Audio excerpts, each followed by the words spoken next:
नमस्कार। आज के इस खास विश्लेषण में सीधा विषय पर आते हैं। आज हम एक बेहद गहरे और रहस्यमय विषय पर चर्चा करने वाले हैं। हाल ही में सामने आए एक विस्तृत आध्यात्मिक महाब्रह्म ऋषि कुमार स्वामी जी के प्रवचन के आधार पर आज हम इस आत्मा की उस महायात्रा को समझेंगे जो शायद ब्रह्मांड के बनने से भी पहले शुरू हो गई थी।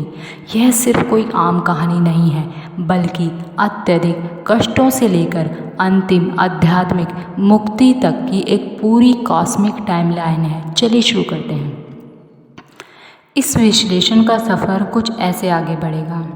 सबसे पहले बात करेंगे सृष्टि से पहले के समय की, फिर सूक्ष्म जीवों के कष्ट और मानव रूप के लिए उनकी पुकार, ईश्वरीय संरचना और अंत में इस पूरी यात्रा का जो मुख्य लक्ष्य है यानी मुक्ति।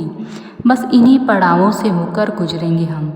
तो सबसे पहले पहला पड़ाव, सृष्टि से पहले की आदिम शून्यता। महाब्रह्म ऋषि कुमार स्वामी जी एक बड़ा ही दिलचस्प बात बताते हैं। उन्होंने कहा कि इस ब्रह्मांड, ग्रहों या तारों के बनने से पहले भी चेतना उसी शून्यता में मौजूद थी। मतलब भौतिक संसार के अस्तित्व में आने से पहले ही एक आदिम शून्यता थी। इस यात्रा का पैमाना देखिए। शून्य काल की उस शून्यता से शुरुआत होती है और युगों युगों तक एक बेहद दर्दनाक सूक्ष्म अवस्था चलती है। फिर जाकर ईश्वरीय शक्तियों को मानव शरीर बनाने में 7 लाख साल लगते हैं और तब जाकर मिलता है वर्तमान का भौतिक जन्म। तो एक बात तो साफ है, यह मानव जीवन कोई रातों रात हुआ चमत्कार नहीं है। अब आते हैं दूसरे हिस्से पर, सूक्ष्म जीवों का कष्ट और वो फंसी हुई आत्माएं। प्रवचन में जो दृश्य बताया गया है वो सच में रोंगटे खड़े कर देने वाला है। जरा सोच कर देखिए, पानी की सिर्फ एक बूंद में या सुई की एक नोक जितनी जगह पर लाखों करोड़ों आत्माएं वायरस, फंगस, बैक्टीरिया के रूप में फंसी हुई थी, घुटन और दर्द से लगातार तड़पती हुई। ऐसा महसूस होता था मानो शरीर में करोड़ों सुइयां एक साथ चुभ रही हों। एक भयानक ना खत्म होने वाली पीड़ा। इन दोनों अवस्थाओं को अगल बगल रख के देखें तो फ़र्क बिल्कुल साफ दिखता है। एक तरफ वो सूक्ष्म अवस्था है जहाँ बिना किसी आँख या कान के बस बार बार जन्म लेना है, भयंकर दर्द सहना है और एक दूसरे को निवाला बनना है। और दूसरी तरफ ये मानव अवस्था जिसमें इंद्रियां हैं, अपना मन है, बुद्धि है और सबसे बड़ी बात, इसमें आध्यात्मिक मुक्ति पाने की क्षमता है। इस तुलना में ये पूरी तरह स्पष्ट हो जाता है कि वो सूक्ष्म अवस्था एक बहुत बड़ी समस्या थी जिसका कोई ईश्वरीय समाधान निकालना बहुत ही आवश्यक हो गया था। और इसी भयंकर कष्ट से जन्म लेती हमारी तीसरी कड़ी, मानव शरीर के लिए पुकार। उस ना खत्म होने वाले दर्द ने आखिर में एक छींक का रूप ले लिया। उन फंसी हुई आत्माओं की तड़प इस पुकार से गूंज उठी, हमें जन्म दो, हमें कुछ बनाओ। क्योंकि उन तड़पती चेतनाओं के पास ना देखने के लिए आंखें थीं, न सुनने के लिए कान और ना ही अपनी कोई आवाज़। यह बस उस दर्द से बाहर निकलने की और दुनिया को महसूस कर पाने की, एक भौतिक शरीर पाने की एक दर्दनाक गुहार थी। अब देखते हैं चौथा हिस्सा, ईश्वरीय संरचना। देवताओं ने इस ब्रह्मांडीय पुकार का क्या जवाब दिया? अब ब्रह्मांडीय शक्तियों और अलग अलग देवी देवताओं ने इस गुहार को सुना तो उन्होंने एक बहुत ही जटिल निर्माण कार्य शुरू किया और वह संख्या है 7 लाख।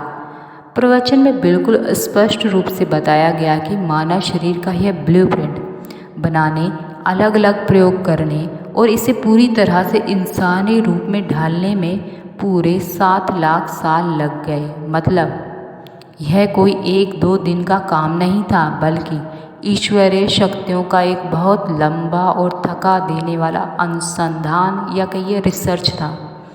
यह निर्माण कार्य को अगर एक तरह के ब्रह्मांडीय असेंबली लाइन की तरह देखें तो समझना बहुत आसान हो जाता है। अलग अलग देवियों को शरीर के लिए अलग अलग हिस्से बनाने का काम सौंपा गया। जैसे कामाक्षी ने दांत बनाए, कंठ चंडिका ने बनाया, घंटी चंद्रघंटा ने और तालु महामाया ने रची। पार्वती ने रक्त, मज्जा और हड्डियों की रचना की। सर्वंगला ने वाणी की रचना की। यह विवरण हमें बताता है कि हमारे शरीर के हर एक नस और हड्डी के पीछे किसी न किसी विशिष्ट ईश्वरीय शक्ति का सीधा हाथ है। अब जाहिर सी बात है, सिर्फ हड्डियाँ और मांस का ढांचा तो काफ़ी नहीं था ना। इस शरीर को ठीक से चलाने के लिए देवियों को कुछ गैर भौतिक चीज़ें भी जोड़नी पड़ी। इसलिए इस ढांचे के अंदर बुद्धि, अहंकार, मन और स्वाद, स्पर्श और गंध जैसी इंद्रियों को भी पिरोया गया, ताकि यह शरीर सिर्फ एक पुतला ना बना रहे, बल्कि एक जीवित भावना हो और महसूस करने वाले प्राणी की तरह पूरी तरह से काम कर सके। और अब हम आते हैं अपने अंतिम और सबसे महत्वपूर्ण पड़ाव पर, लक्ष्य मुक्ति।